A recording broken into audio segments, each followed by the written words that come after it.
vamos a jugar un poco a ese juego. Entonces yo preparé algunos escenarios y vamos a ver cómo lo vamos a hacer. Entonces, voy a comenzar con mi primer escenario, que tiene que ver con, entonces estamos en 2021.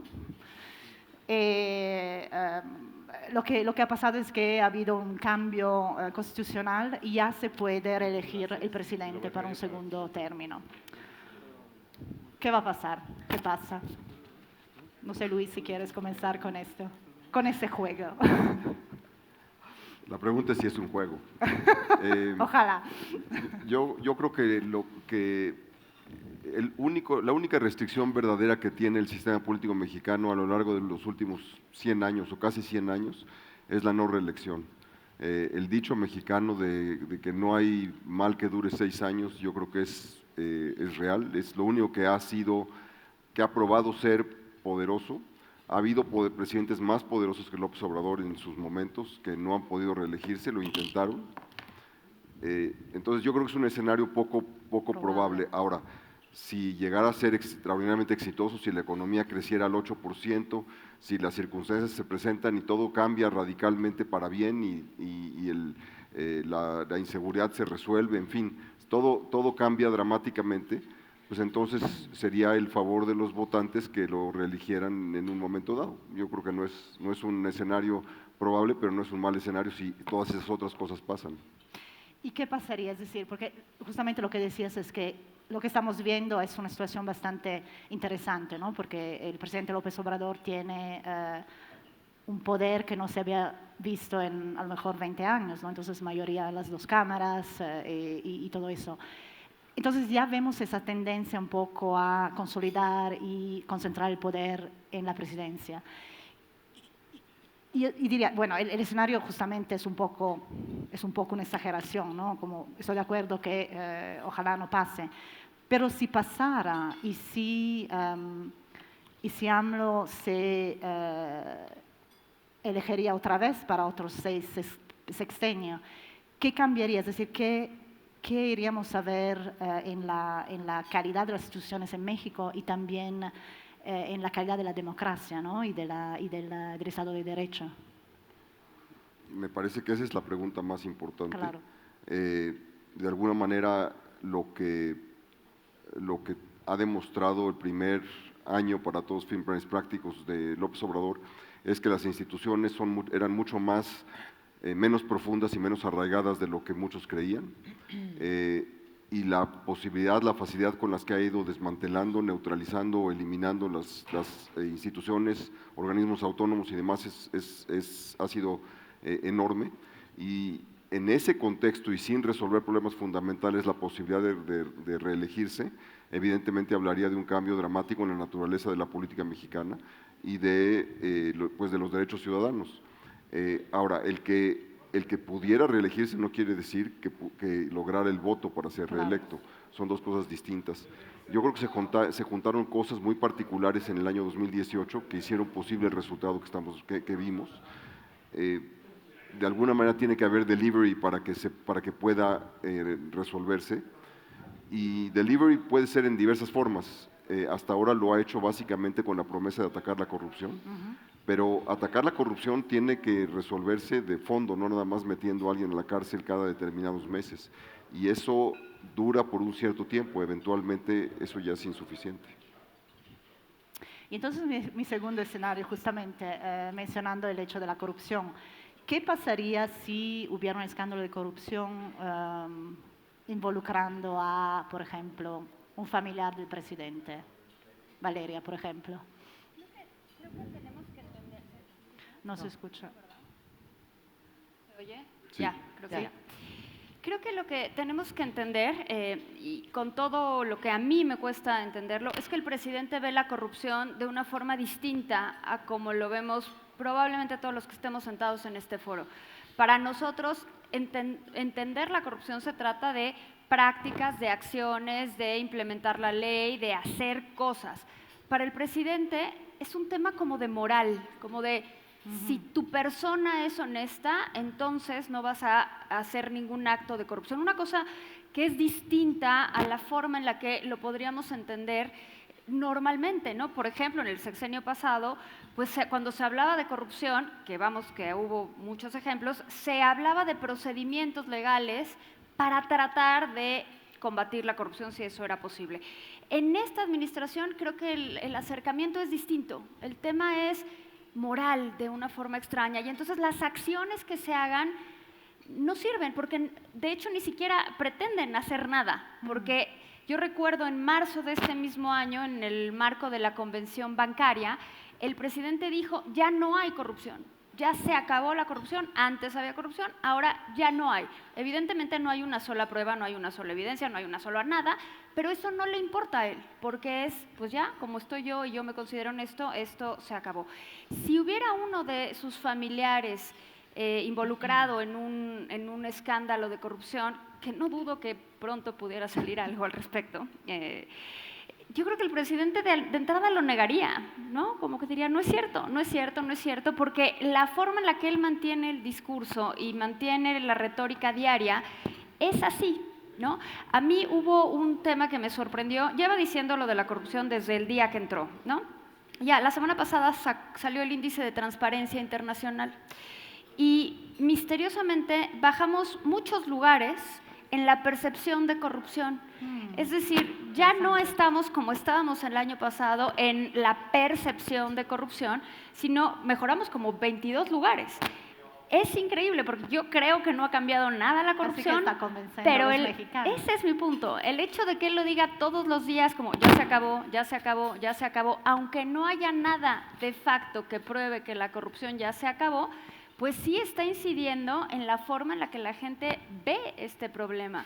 Entonces, yo veo que ahora tenemos ejemplos de corrupción que a lo mejor no es en sus familiares, pero sí en su círculo cercano, ¿no? Sí está involucrado su compadre en algunos temas, el director de la Compañía Federal de Electricidad, y él la respuesta que da es no es cierto, no es cierto, esas son acusaciones de mis adversarios, no es cierto. O sea, hay una especie de negación frente a lo evidente. Pero ¿tú crees que es algo que va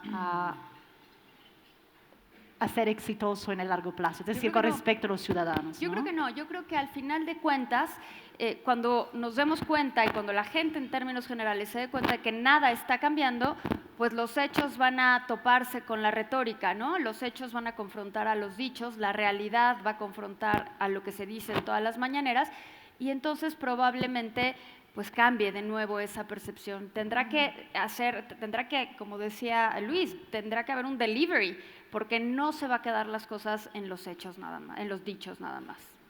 ¿Podría yo comentar algo de lo que han comentado los dos? No, me ha parecido que han dicho mis compañeros temas muy relevantes. Yo en la parte del escenario que planteabas, que qué pasaría que a partir de 2021, y ni siquiera nos tendríamos que esperar a 2021, va a ser estos días en donde vamos a discutir mandato revocatorio en el Senado, yo lo veo como un escenario absolutamente improbable. Lo veo como un escenario absolutamente improbable porque en el Senado de la República, tú decías ahorita, tiene mayoría en el Senado y en diputados. Es cierto, pero no le alcanza en el Senado a hacer reformas constitucionales. Entonces, ahí todavía hay un dique importante en la oposición, en donde hemos podido hacer un bloque, no para todos los temas, pero sí lo que decimos para los irreductibles, para los temas fundamentales. Y sin duda el tema de la reelección es uno de esos irreductibles. Incluso no el tema de la reelección, sino siquiera del mandato revocatorio, sobre todo cuando este pudiera coincidir con alguna elección y por ende tendrías al presidente pues, en las boletas compitiendo de manera desleal, ya sea por diputaciones locales, ya sea por diputados federales, ya sea por presidencias municipales o alcaldías. Entonces, en ese sentido, yo creo que se ve altamente improbable que ese escenario se materialice. Yo el what if lo presentaría un poquito más en el sentido de what if este proyecto como proyecto independientemente de persona continuara más allá del 2021, del 2024 y un poco cómo eso cambiaría o continuaría cambiando el entorno institucional, el entorno digamos, de hacer negocios, el entorno de dar certidumbre o no darla. Creo que son temas muy relevantes. Yo llevo 25 años de ser servidora pública, he cubierto todas las puestos desde jefa de departamento hasta 3 veces subsecretaria de Estado, y lo primero que aprendes de jefe de departamento es escribir al final de los oficios sufragio efectivo, no reelección. Eso ya no se da ahorita, pero bueno, eso era como una fundamental básica del servicio público de este país, de la administración pública de este país, y creo que eso es algo que vamos a defender de manera muy vehemente en el Senado. Parece ser incluso que estos días, esta semana, se nos puede presentar ya la iniciativa de mandato revocatorio, pero será cuestión de semanas si no es así. Y por el otro lado, lo que comentaba Valeria, creo que es muy importante también hablar de que es cierto, hay un tema de concepción moral de el combate a la corrupción. Faltaría pasar de eso a las instituciones, de eso a la práctica, y de eso a un combate de carácter generalizado y no selectivo, que creo que es muy importante, pero no debemos quitar el dedo del renglón que se han cambiado mucho leyes e instituciones para darle mucha más fuerza al Estado, que a mí me preocupa que en la parte de instrumentación esta fuerza al Estado para abatir la corrupción en principio pueda ser utilizado de manera discrecional. Y les pongo 3 leyes que pasamos, me refiero las cámaras, no en mi caso no estuve de acuerdo y mis votos fueron en sentido distinto, pero por ejemplo, primero fue el tema de prisión preventiva oficiosa, el de ampliar los delitos para prisión preventiva oficiosa. Luego tuvimos el tema de extinción de dominio y luego tuvimos el tema de empresas fantasma. Si esas 3 facultades las reúne uno en lo que yo llamo un combo de carácter fiscal y muy inquisitivo, la parte de la instrumentación hay que tener mucho cuidado y hay que tener mucha vigilancia como sociedad, como organismos empresariales, como organismos del pensamiento, pues porque le dieron facultades muy extremas al Estado para poder fiscalizar, para poder ejecutar la prisión preventiva oficiosa por temas fiscales, siquiera por la sospecha de, ni siquiera por la comprobación de. Entonces creo que también ahí hay un doble discurso en el sentido de que sí están fortaleciendo instituciones, prácticas y leyes que en el mediano, en el cortito plazo puede ser un poder excesivo del Estado si no se da una adecuada instrumentación, reitero, de manera generalizada y no selectiva. ¿Y cuál sería, si dejamos el escenario y vemos un poco más el pronóstico, cómo tú ves en los próximos algunos años, en los años que faltan a la fin del sexenio? ¿Tú crees que es algo que se va a consolidar aún más? Es decir, ese cambio.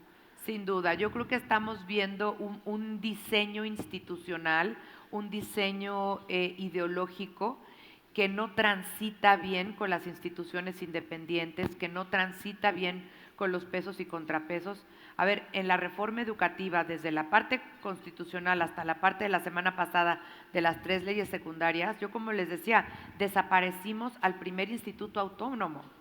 Desaparecimos al Instituto Nacional de Evaluación Educativa, que me parece un pésimo precedente, porque eso implicó que cuando nosotros estamos avalando que cuando el Estado no transita con un instituto autónomo, lo que hay que hacer es desaparecerlo, y se desapareció.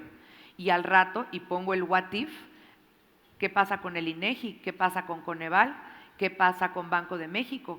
¿Con qué legitimidad vamos a decir el Instituto Nacional de Evaluación Educativa sí que desaparezca, pero estos 2 no? Entonces, el sistema de pesos y contrapesos creo que está en riesgo hacia adelante y tenemos que defenderlo, porque sin esos pesos y contrapesos va a ser muy difícil que tengamos un verdadero sistema democrático en nuestro país, en donde exista la legítima defensa y la presunción de inocencia de los ciudadanos, al mismo tiempo que perfectamente puedes atacar de manera institucional y de manera legal y con un adecuado sistema judicial el combate a la corrupción.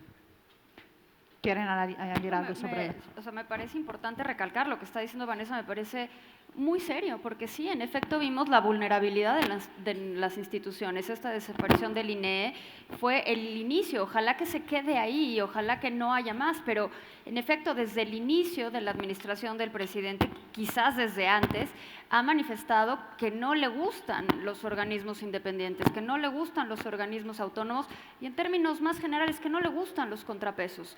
Lo que quiere hacer es tener todo el poder y en ese sentido estos organismos le representan una piedra en el zapato. Me parece que es algo que todos tenemos que cuidar y cuando digo todos es todos los que podamos usar las voces que tenemos desde el ángulo que tengamos, ¿no? Vanessa desde la Cámara, Luis desde Comexi, yo desde donde pueda y todos desde el pequeño ámbito o gran ámbito que nos toque, porque eso me parece uno de los principales riesgos, más que la reelección, que sí está bien plantearlo como un what if, pero la desaparición o menguar las capacidades de estos organismos me parece que es completamente detrimental para una democracia. Y si quiero hacer ahora un what if en el pasado, ¿no? Por ejemplo, si por ejemplo el presidente López Obrador hubiera ganado en 2006, ¿habría podido hacer lo que está haciendo ahora o no, Luis, por ejemplo? Bueno, ¿Habría sido lo mismo, el mismo tipo de...? Yo creo que hay dos perspectivas. Primero que nada, hay que entender de la perspectiva del López Obrador, el objetivo no es por sí mismo desmantelar lo que existe. Para él, todos los males que hay en el país hoy en día surgen de las reformas que se iniciaron a partir de 1983. Entonces, lo que él quiere es recrear aquel mundo idílico de los años 60, 70, en que el gobierno asignaba los recursos, en el que el gobierno tomaba las decisiones, la economía crecía, había mayor seguridad y entonces si regresamos a esa etapa, las cosas pueden funcionar. Y el común denominador era una presidencia fuerte.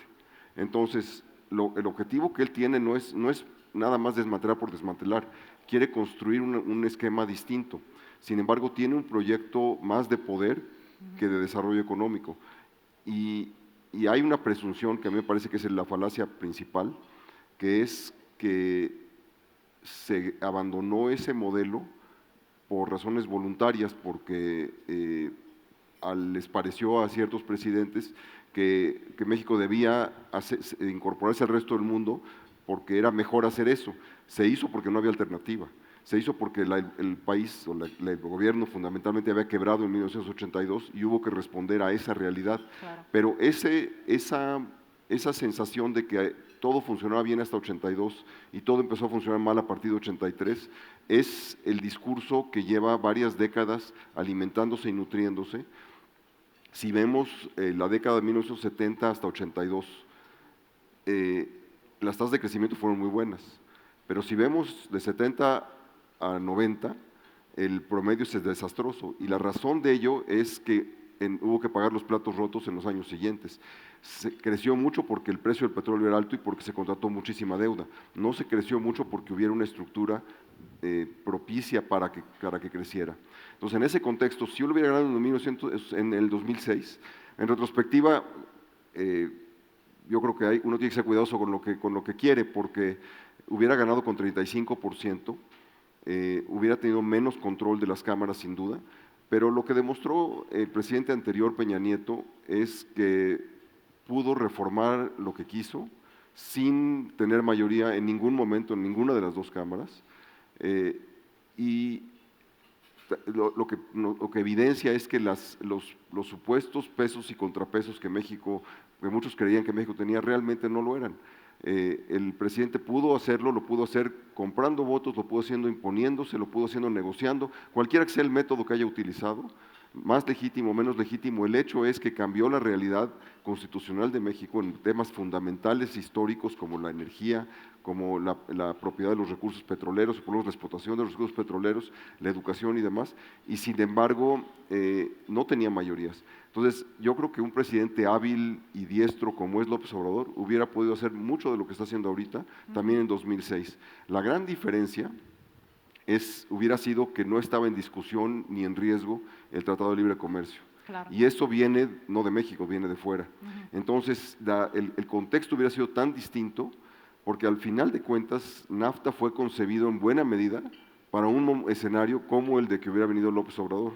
Lo que no se pensó jamás es que hubiera un Trump que desmantelara ese escenario de restricciones y de limitaciones al poder gubernamental mexicano o al abuso de las reglas del juego dentro de México. Veo que quieres añadir algo. Sí, creo que también hay un tema que tenemos que considerar, que es ahorita que se hace la comparativa, ¿no?, de la administración pasada y lo que pudieron haber hecho con aún no teniendo mayoría en el Congreso y lo que se tiene ahorita. El tema, yo creo, y la gran diferencia es que en la parte económica al menos había un proyecto, había una visión de país.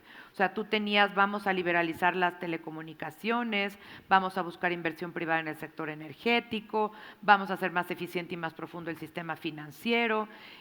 Todas esas reformas tenían un arco narrativo, tenían congruencia y tenían un objetivo y trazos claros para alcanzarlos. El tema ahorita es que siento que se tienen más objetivos y expectativas que un plan coherente de políticas congruentes y sistemáticas que te permitan llegar a esos fines. O sea, se nos decía, vamos a crecer 6% en la campaña, se nos decía, vamos a crecer después 4%. Luego, en los criterios que nos presentaron el año pasado, se nos decía que íbamos a crecer 2.5%. ¿Y cuánto hemos crecido? 0. Entonces, al final del día, el problema es que se tienen expectativas, pero no se tiene un plan integral para poder llegar a esas expectativas. O sea, uno no puede decir, es muy fácil crecer en México 4%, porque no lo es. A ver, a mí me pueden criticar, pero el año que yo fui subsecretaria crecimos 2.6%, y 2.6% aquí en China es mejor que 0. Entonces, y que no te bajen las calificaciones durante ese año es mejor a que te las bajen. Entonces, pues no estaba tan fácil. Y lo que tú tienes que llegar para poder llegar a esos objetivos de crecer 4% es tener toda una infraestructura de políticas, más allá de Hacienda, que te permitan llegar a esos fines. Y no puedes llegar a esos fines si, número uno, anuncias la cancelación del aeropuerto, ¿no? Y si, número dos, decides echar para atrás la inversión privada en el sector energético, principalmente Pemex. Y como les digo, solamente hay 2 tipos de financiamiento hasta ahorita que yo sepa que se han inventado, el público y el privado. Y tomamos la decisión de que el financiamiento para Pemex fuera público. ¿Y eso qué hace? Pues pone en detrimento las finanzas públicas del país, porque no hay recursos públicos que vayan a alcanzar para sacar a Pemex a flote. Entonces, claro que eso va en contra de tu crecimiento. O sea, cuando nos ponemos a pensar así de por qué será que estamos creciendo 0, pues ahí tenemos las respuestas. No hemos tenido un choque internacional, no ha habido una crisis internacional a la que hayamos tenido que responder. Y al final del día, vamos a acabar utilizando el ahorro de los mexicanos, el Fondo de Estabilización de Ingresos Presupuestarios, para poder siquiera pasar el año 2019, porque no tenemos recursos para cerrar el año. Vamos a usar 121,000 millones de pesos de ese fondo para poder cerrar las finanzas públicas de 2019. Y vuelvo a preguntar, ¿qué choque internacional hemos tenido el último año? Nada. Todo han sido políticas internas que no han estado adecuadamente diseñadas, adecuadamente integradas y sin una política coherente para alcanzar esos fines. Podemos estar de acuerdo en los fines, el problema es que no hay un plan para poder resultar en esos fines, ¿no? Y eso, otra vez, más pronóstico que escenario. ¿Y eso va a pasar o no va a pasar? Porque justamente, como decías, este año estamos esperando un crecimiento de 0.3, ¿no? Entonces, los ciudadanos también, claro, es importante el enfoque moral, la corrupción y todo eso, pero cuando realmente el país no crece, ¿qué hará el presidente? Es decir, ¿va a cambiar algo o todavía va a ser, vamos a decir, es fake Esa es la gran news? pregunta. No hay manera. Discurso. No hay manera. Va a cambiar el discurso, ¿no? Ahora ya no importa crecer, ahora lo que importa es el desarrollo, ¿no? O sea, eso es lo que estamos viendo todos y cada uno de los días. O sea, la promesa en efecto fue de 6 a 4 a 2, ¿no? Incluso los primeros 4 meses del año todavía decían las mañaneras que apostaba a quien le tomara la apuesta que íbamos a crecer al 2%. Ahora a ver quién se la toma, ¿no? Todos se la podrían tomar. Y cuando se da el dato de 0, en primer lugar, se hace casi una fiesta nacional porque no estamos en recesión, cosa que me parece ya casi descabellada, ¿no? Y en segundo lugar, dice el presidente que no importa no crecer, porque crecer es una variable neoliberal y que es una variable que no mide muchas cosas y que el PIB está mal y demás, y que lo que importa es el desarrollo. Y entonces mucha gente dice, en efecto, lo que importa es el desarrollo. Y de hecho yo puedo coincidir con el presidente, lo que importa es el desarrollo. Seguro. Lo que pasa es que lo que vemos usualmente es que el desarrollo va de la mano del crecimiento económico, ¿no? Y entonces esa discusión, lo que hace el presidente, y lo hace de maravilla, de verdad tenemos que reconocer eso, lo hace de maravilla, es cambiar el discurso diario. Y entonces de esta forma va polarizando aún más a la sociedad y va cambiando el discurso, obviamente para su beneficio. En el momento que los datos empiecen a contrastarlo y cuando le enseñes con cifras reales que mira, tampoco hay desarrollo, entonces es donde la realidad va a chocar con su discurso. Yo creo que este discurso no puede durar mucho tiempo. Y cuando no dure mucho tiempo, cuando se empiece a enfrentar con la realidad, es donde empezaremos a ver quizás a un López Obrador más agresivo en ciertas medidas y en ciertas decisiones que pueda tomar. ¿A qué me refiero con esto? A lo mejor decide, pues ya el presupuesto público a lo mejor decide abandonar la idea de superávit, a lo mejor decide abandonar, un superávit primario, a lo mejor decide abandonar la idea de un déficit moderado. No creo que que quiera abandonar sus proyectos consentidos. Es una administración, por lo que hemos visto hasta el año, a lo mejor cambia, pero en este año que llevan, o menos de un año, completamente incoherente, completamente desarticulada, completamente desarmada. Funciona en base a proyectos, ¿no? Es vamos a hacer el Tren Maya, vamos a hacer la refinería, pero no hay una política energética. O sea, eso no existe. No hay una política de crecimiento económico. Al presidente, conforme se le van ocurriendo ideas, de verdad en las mañaneras, porque la gestión es en las mañaneras, se las va encargando al miembro de su gabinete que esté cerca, independientemente de si ese miembro del gabinete tiene algo que ver con ese proyecto en específico. Eso no es una forma de operar. Ya tuvieron un año, ya la curva de aprendizaje ya debió de haber terminado. Pues no veo si eso va a cambiar. Ojalá que el presidente empiece a escuchar. Creo que todavía la administración es joven y creo que todavía puede cambiar el rumbo. Pero para poder cambiar el rumbo, Irene, lo que tiene que hacer primero es escuchar. Y no escucharnos a nosotros, tiene que escuchar lo que la información le está dando. Tiene que aprender a darse cuenta de que hay una realidad y no encerrarse en su pequeño mundo, porque si no, no va a poder cambiar las decisiones que está tomando. Luis, ¿qué opinas? Me parece que el camino que ha adoptado el presidente va a llevar tarde o temprano a un punto en el que no pueda lograr resultados que sean pues aceptables para una porción importante de la población. Es desde luego, como decía ahorita Valeria, un genio para la comunicación, pero hay límites a lo que la comunicación puede hacer. Y si bien tiene un plan para mantener nutrido su base política, requiere elementos adicionales para poder ser exitoso. La paradoja es que quizá no ha habido ningún presidente que por el poder político que ha acumulado, por la legitimidad que tiene y la crítica que ha hecho a muchas instituciones y a muchas prácticas y a muchas políticas y reformas en las últimas décadas, y por simplemente el apoyo popular de que goza, que podría ser la persona que llevara a cabo las transformaciones que México sí necesita, porque muchas de las reformas que se hicieron, o casi todas las reformas que se hicieron, muchas excelentes reformas, pero casi siempre sesgadas para limitar daño a intereses cercanos al sistema político. Y entonces hacer las verdaderas reformas, entre comillas, que México necesita, podría ser exactamente la gran contribución que él hiciera.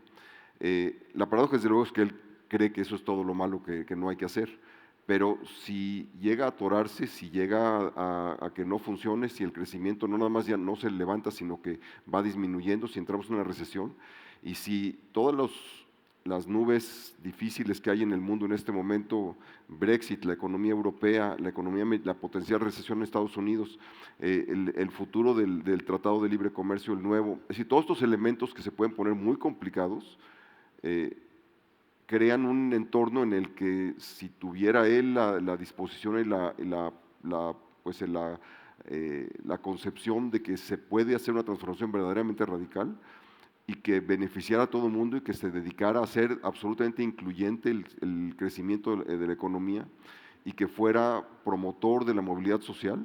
Es decir, todo eso se podría hacer y él sí lo podría hacer, paradójicamente, porque podría atacar intereses muy cercanos al sistema político tradicional, algunos que están muy cerca de él, pero si estuviera dispuesto a hacerlo, podría cambiar radicalmente. Hay señales que son contrarias a esto, desde luego. La CENTE es uno de los principales obstáculos al crecimiento del sur del país y, sin embargo, ha sido uno de sus principales baluartes y le ha dado todo el poder para el caso de la educación.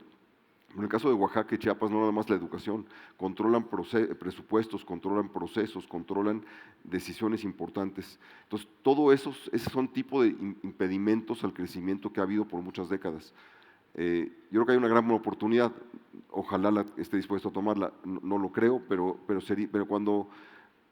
pues todos los presidentes del mundo llegan a un momento en el que se golpean contra la pared y ahí tienen que decidir qué van a hacer.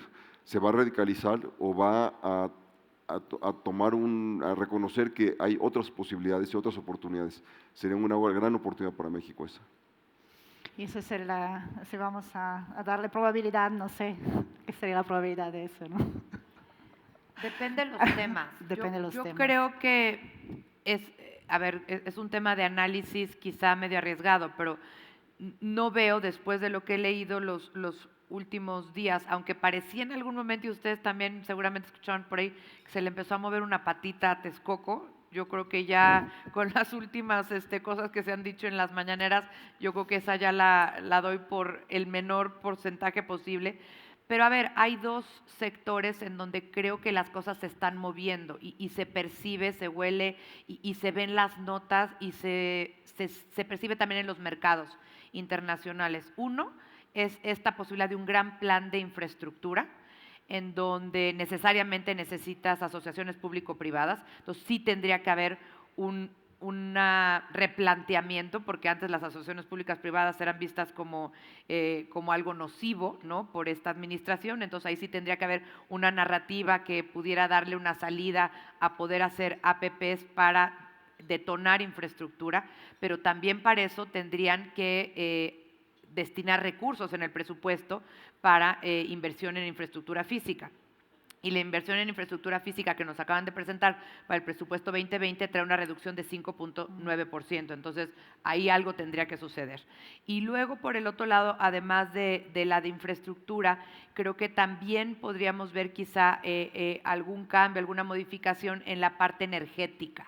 Creo que sin que evidentemente vayan a salir un día y digan nos equivocamos, vamos por la reforma energética anterior, esa no va a ser la narrativa, que sí empiecen algunas asociaciones público-privadas, que puedan empezarse a detonar algunos farm outs, que le llamen como cualquier otra cosa que le llamen, pero al final del día farm outs, que vuelvan a detonarse las rondas. Entonces yo creo, yo por donde veo algo de luz posible, tratando de ser positiva, es quizá algo en el sector energético, repensar lo que se había dicho y lo que se había cerrado y las puertas que se habían cerrado en el sector energético, y quizá algún modelo innovador en la parte de infraestructura. Pero reitero, eso va a requerir una narrativa distinta y va a requerir definitivamente recursos presupuestales que hoy en el presupuesto 2020 no están.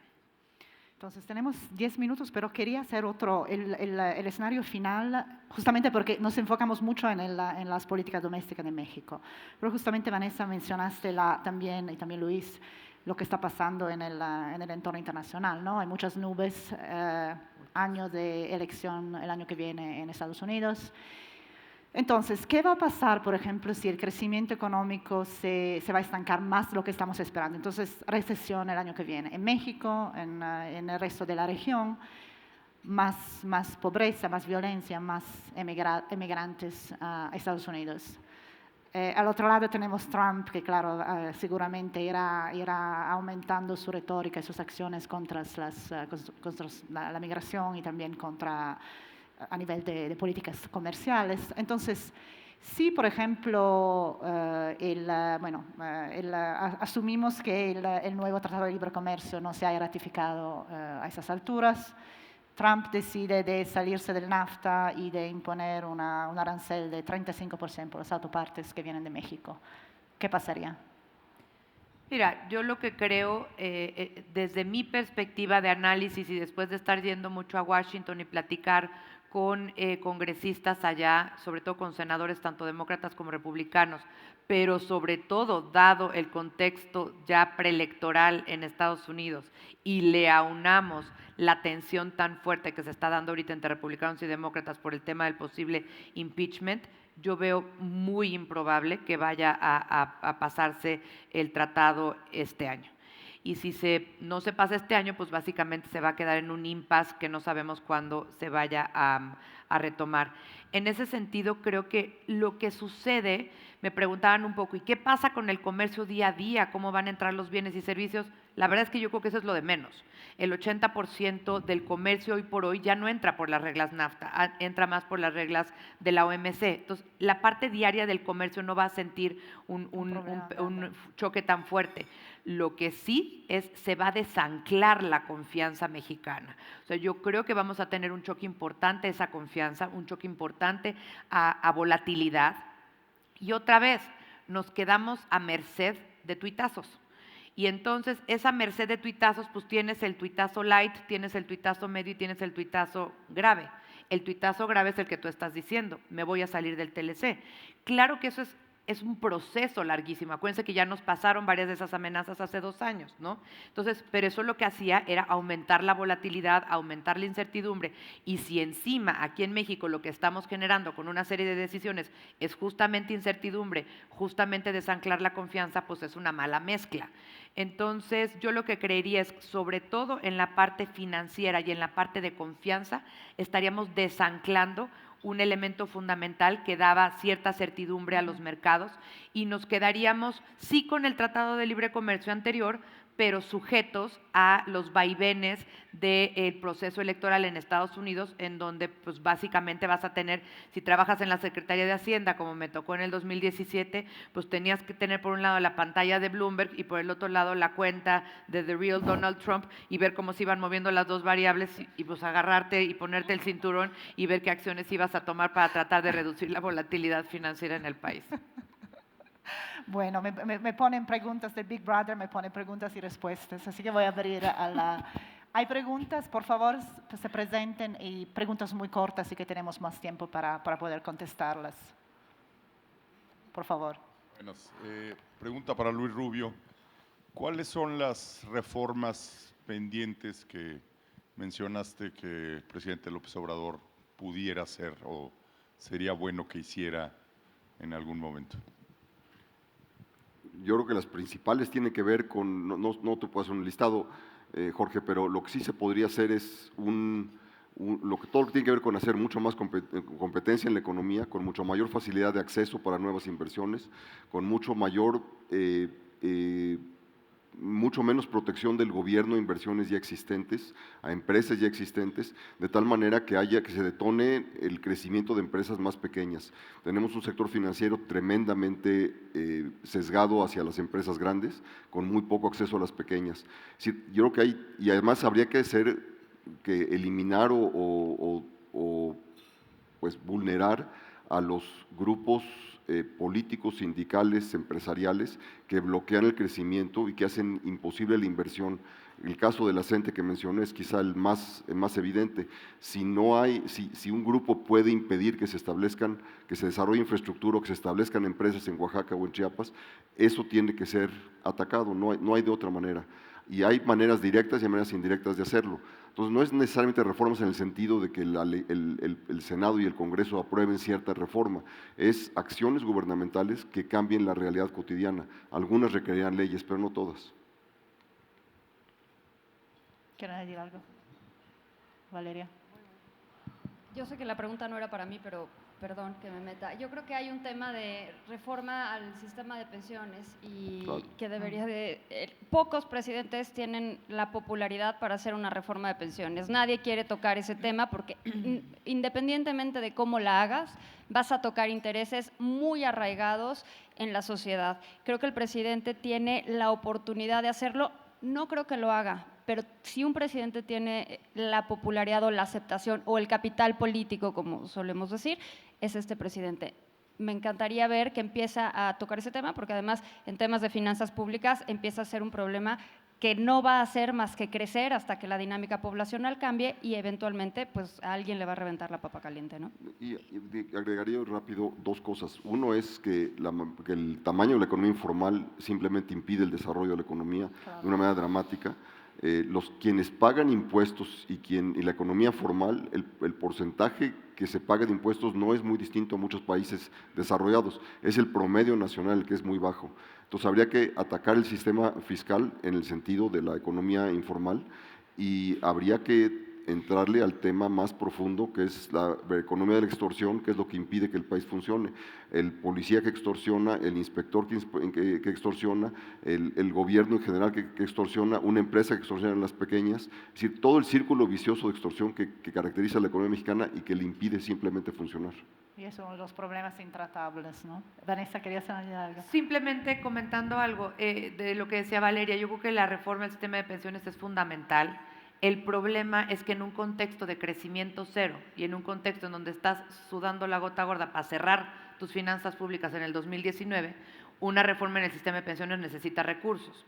Y la reforma en el sistema de pensiones nos van a presentar unas ahorita que son buenas, pero al final del día son nimias para pensar en una reforma grandota que cambie el sistema pensionario en el país y que dé sustentabilidad a las pensiones y a la tasa de reemplazo.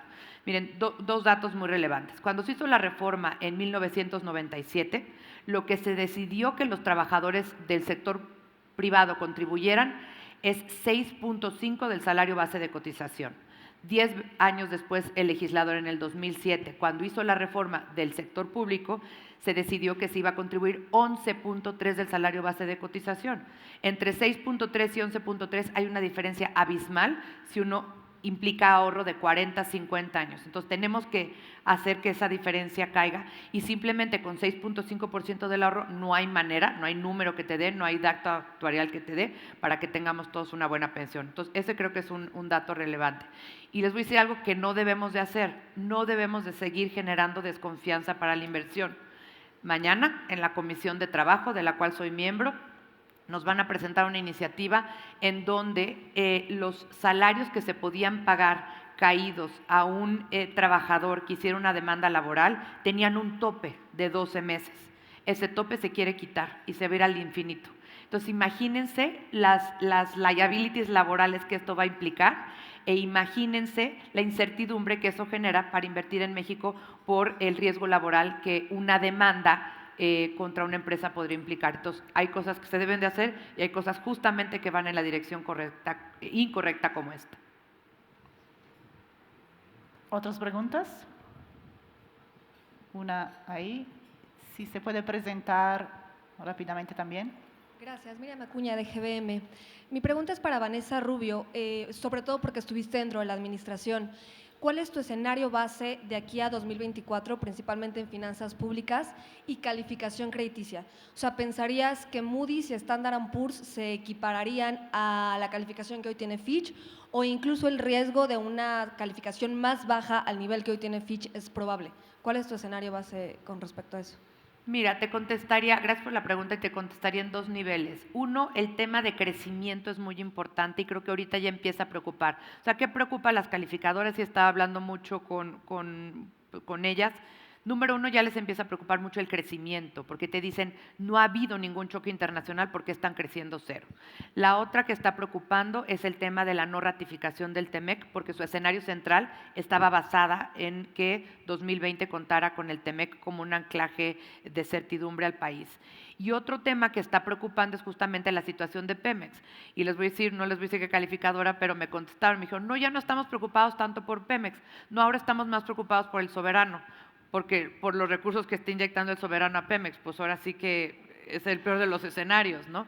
Entonces, yo lo que diría esa es un poco la preocupación. Mañana tendremos, no, el jueves tendremos la comparecencia en el Senado del secretario Herrera.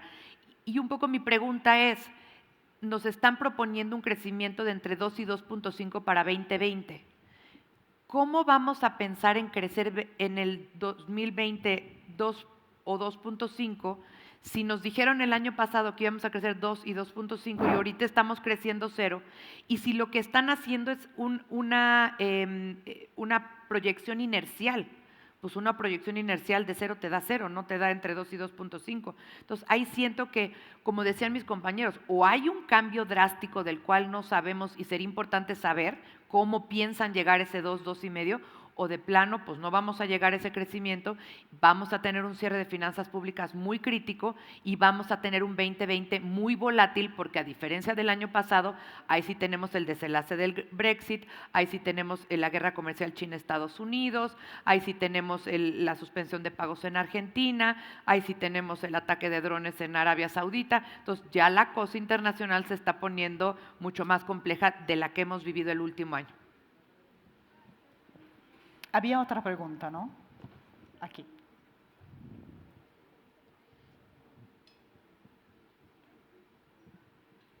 Bien, la pregunta va más en términos de cómo romper este círculo vicioso antes de darnos un choque de frente. La gran pregunta. Muy bien. No, bueno, lo que pasa es que eso implica reconocer que la tendencia en la que estamos yendo no es la correcta, y eso implica aceptar que otros datos no son otros datos, son los mismos datos para todos. Entonces, si como decía Valeria, si los datos que todo el mundo está viendo son los datos correctos y son los mismos datos para todo el mundo y para las decisiones, ahorita sería el momento de estar haciendo los cambios que Vanessa está proponiendo. El problema político es que el presidente está absolutamente indispuesto a ver esos números, esos datos, esa información, esa realidad que se vive afuera como un elemento fundamental en la toma de decisiones que él tiene que tomar. Ese era un poco mi punto hace ratito, ¿no? O sea, para poder darte cuenta de algo, pues lo primero que tienes que hacer es verlo, es escuchar, es verdaderamente tener el sentido de lo que te está dando la información, no negarla, porque si te empeñas en negarla, pues estás desaprovechando una oportunidad. Todos los datos están ahí, incluso cuando quieres voltearlo, cuando hablamos del superávit en cuenta corriente como si fuera una maravilla, me parece que o quien le pasa la información lo está engañando o no hay una lectura correcta de la información. La única forma de darte cuenta de tus errores es aceptar que te equivocaste.